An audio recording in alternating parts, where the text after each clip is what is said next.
पाकिस्तान और अफगानिस्तान के बीच में अब सीधे संघर्ष बढ़ता चला जा रहा है। लगातार पहली बार ऐसा हुआ है कि तालिबान ने इस्लामाबाद पर अटैक किया है और खुद इसकी पुष्टि की गई है तालिबान के गृह मंत्रालय की ओर से, रक्षा मंत्रालय की ओर से, कि हमने सफलतापूर्वक अपने ऑपरेशन को अंजाम दिया है। तो ये जो लड़ाई ड्यूरन लाइन की है ये बढ़ती चली जा रही है और लग रहा है कि आगे चलने वाली जिस तरह से ये ऑपरेशंस लगातार दोनों एक दूसरे पर तेज कर रहे हैं और उससे खतरा बढ़ा है। इससे पूरा विश्व जो है इन दोनों देशों की मौजूदा राम स्थिति पर नजर बनाए हुए है। और जो सबसे बड़ा अपडेट वो ये है कि इस्लामाबाद के अंदर आर्मी कैंप में ये अटैक किया गया है, ड्रोन के जरिए अटैक किया गया है। सबसे बड़ी बात तो विनीत ये है कि इस्लामाबाद पाकिस्तान की राजधानी है। राजधानी में घुस करके अगर आप हमला करने में सफल हो पा रहे हैं तो आप पाकिस्तान की जो सुरक्षा लाइन है, जो सिक्योरिटी लेयर है उसकी, इसका आप अंदाजा लगा सकते हैं।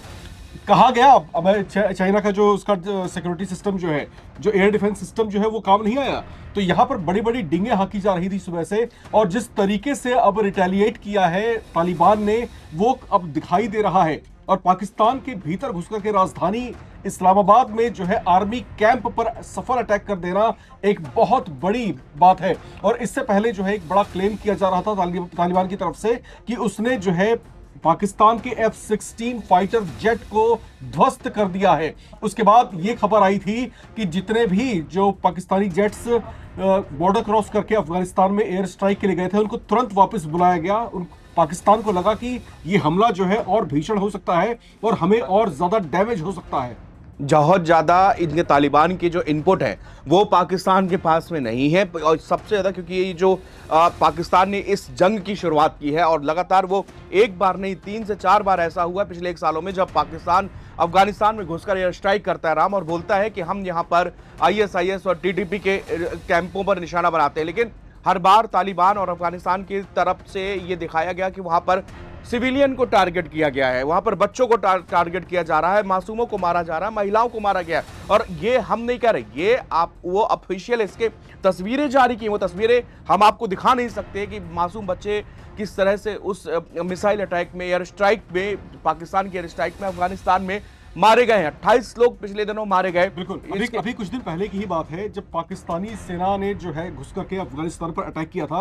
अचानक एयर स्ट्राइक शुरू कर दी गई थी। उसके 3 से 4 प्रोविंसेस में जो है ये बोल करके अटैक किया गया कि यहाँ पर जो है चरमपंथी समूह के जो संगठन है वो वहां पर रहते हैं, इसलिए हम उसका खात्मा करने के लिए इस तरह का अटैक कर रहे हैं। ये स्टेटमेंट देकर के पाकिस्तान ने कहीं ना कहीं जस्टिफाई करने की कोशिश की थी कि हमारा जो हमला है वो यूं ही नहीं है, वो चरमपंथियों के खात्मे के लिए है। लेकिन उस समय एक खास बात यहां पर महसूस की गई थी विनीत, उस समय जो है तालिबान शासन जो है अफगानिस्तान का वो मौन था, एकदम साइलेंट था। लेकिन उसी समय ये संकेत मिल गया था कि ये साइलेंस जो है पाकिस्तानी सेना की चीख बनकर के सुनाई देगी। और अब वही बात हो रही है जब देर रात तालिबानियों ने जो है घुस करके जो है पाकिस्तानी पोस्टर्स पर अटैक किया। 19 पोस्ट छोड़ करके पाकिस्तानी सैनिक भाग गए। 19 में से 15 पोस्ट पर जो है कब्जे की बात जो है तालिबान की तरफ से कबूली गई है कि उन्होंने पाकिस्तान के 15 पोस्टों पर सफलता से जो है कब्जा जमा लिया है। और उसके बाद फिर पाकिस्तान की तरफ से कोशिश की जाती है कि एयर स्ट्राइक के जरिए उनको पीछे धकेला जाए, लेकिन वहां पर भी नाकामी मिलती है। F-16 फाइटर जेट जो है गिराया जाता है। ये जो है एक बड़ी बात, एक बड़ा दावा जो है तालिबान की तरफ से होता है। और इसके बाद अभी कुछ ही घंटे गुजरते हैं, फिर जो है एक और बड़ी खबर आती है कि पाकिस्तान की जो राजधानी है वहां पर जो है इस तरह का बड़ा हमला हो जाना अपने आप में कहीं ना कहीं ये सवाल उठाता है कि पाकिस्तानी सेना इस संजीदा वक्त में आखिर कर क्या रही है। इसमें जो इस्लामाबाद को टारगेट करने का सीधा सीधा एक मैसेज देना था कि जितनी लड़ाई तुम आगे बढ़ाओगे हम जो है उतनी ही मजबूती के साथ में जंग में आगे उतरे हुए हैं। उनके पास हथियारों की कमी नहीं है। अमेरिका भरपूर हथियार छोड़ के 2021 में जब गया था तो भरपूर हथियार उनके पास में है, रॉकेट लॉन्चर उनके पास में तोपे, सारी सब मतलब साजो सामान के उनके पास में मटेरियल है। यहाँ पर देखना होगा कि कभी भी ये तालिबान के जो लड़ाके हैं, इनकी जो ये फौज है, ये डायरेक्ट वॉर पे इन्वॉल्व कम होती है राम। और इसी कारण से यहाँ पर पाकिस्तान की जो सेना है वो समझ नहीं पा रही कि दरअसल हम ऑपरेशन कहाँ से करें, कैसे करें, और कुछ भौगोलिक स्थितियां जो हैं वो तालिबान के साथ में हैं। और तालिबान की जहाँ तक बात है विनीत, उनका जो लड़ने का तौर तरीका है उसको अमेरिकी सेना जो है वो भी एक्सपीरियंस कर चुकी है। ये छोटी छोटी टुकड़ियों में आते हैं, अटैक एंड रन वाली पॉलिसी पे काम करते हैं, आते हैं, तेज हमला करते हैं और तुरंत वहां से भाग जाते हैं। कि संभलने तक का मौका नहीं देते और ये भी सोचने का मौका नहीं देते मारे तो किसको मारे। छोटे समूहों में आना, इस तरह से बड़ा अटैक करना, ये कहीं ना कहीं अपने आप में पाकिस्तान को भी जो है इस समय चिंता में इसलिए भी डाल रहा होगा क्योंकि पाकिस्तान इस समय एक बड़ी जो है चुनौती से जूझ रहा है।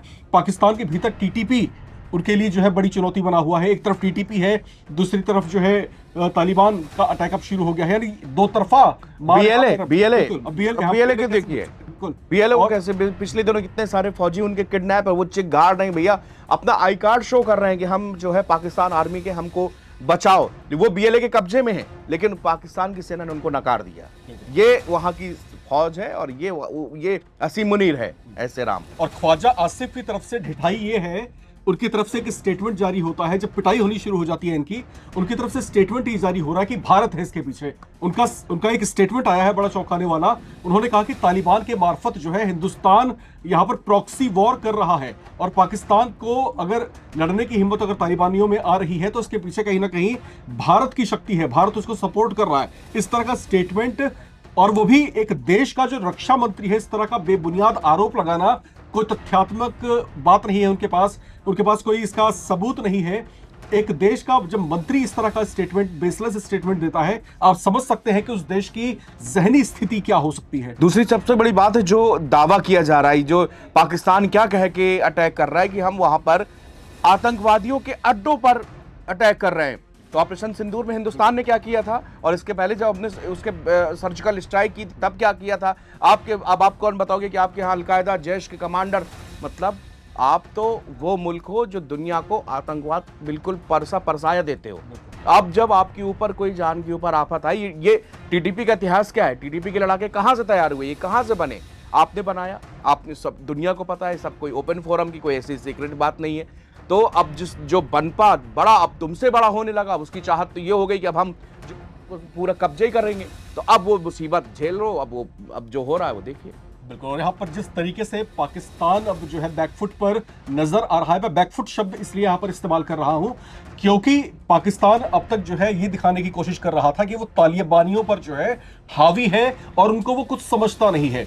और यहाँ पर यह भी दम्भ था कि हम जो है बड़ी शक्ति है और हमारे पास न्यूक्लियर वेपन है, हमारे पास अमेरिका का सपोर्ट है, हम जो है सऊदी अरबिया को जो है अपनी सेना भेज रहे हैं। तो ये एक तरीके से एक प्रोजेक्ट करने की कोशिश की जा रही थी कि पाकिस्तानी सेना जो है कितना बदलाव के साथ में कितनी शक्तिशाली अचानक हो गई है।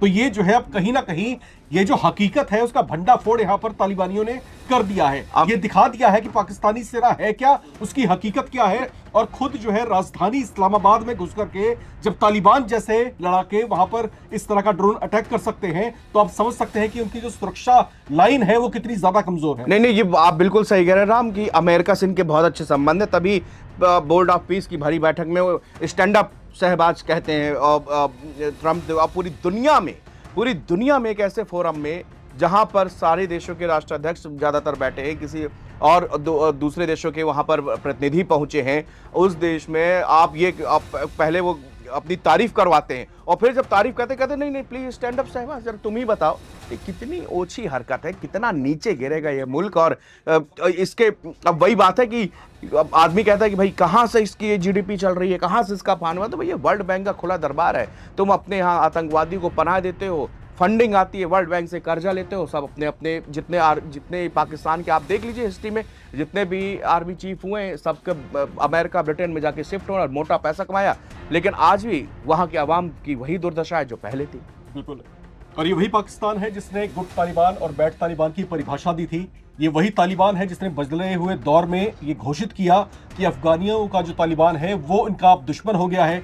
टीटीपी जो इनकी नज़रों में कभी बहुत चढ़ा हुआ रहता था वो इनके हाशिए पर है, इनके निशाने पर है। टीटीपी आप जो खुद इनके लिए नासूर बना हुआ है। और यहाँ पर जो वॉर जो है इस समय छिड़ती हुई दिखाई दे रही है अफगानिस्तान और पाकिस्तान के बीच में, जो हालात यहाँ पर दिखाई दे रहे हैं, जो अपडेट्स हमारे पास अब तक पहुंच पा रही हैं, उसके मुताबिक चीज़ें यही हैं। स्थिति एकदम साफ है कि इस समय तालिबान लीड लिए हुए है, तालिबान जो है इस समय पाकिस्तानी सेना पर हावी होती हुई दिखाई दे रही है। अब यहाँ पर जो है पाकिस्तान के हाथ पांव फूले हुए हैं, किस तरीके से उनको कंट्रोल किया जाए, क्योंकि आप कंट्रोल जो है एक सेना दूसरी सेना को कंट्रोल कर सकती है, लेकिन जिसकी रणनीति ही टुकड़ों में आना और फिर गुरिल्ला वॉर करके इस तरीके से भागना और फिर अब यहां पर जो है ड्रोन अटैक कर देना, यानी कि इनके पास जो स्ट्रेटेजिक वेपन्स हैं या फिर जो इस तरह के एडवांस्ड वेपन्स हैं वो तालिबान के पास हैं, वो इस तरह से अपने आप को साबित करना आप शुरू कर रहे हैं। क्योंकि F-16 जेट को अगर गिराया है तो उसके लिए जो है आपके पास उन्नत जो है हवाई क्षमता होनी चाहिए, यानी तालिबान उससे लैस है और ड्रोन अटैक करने में सफल हो गए आप। तो ये अपने आप में एक बड़ी बात है और दुनिया भर में इस बात की चर्चाएं अब होनी शुरू हो चुकी हैं कि जो पाकिस्तान अब तक ये दम भर रहा था कि हम तालिबानियों को कुछ समझते नहीं है, कुचल कर उनको रख देंगे, अब वही तालिबान इनके स्तर पर आकर के तांडव करना शुरू कर चुका है। तमाम बड़ी अपडेट्स के साथ हम फिर से आपके बीच हाजिर होंगे, तब तक आप बने रहें, देखते रहें नवभारत टाइम्स। शुक्रिया।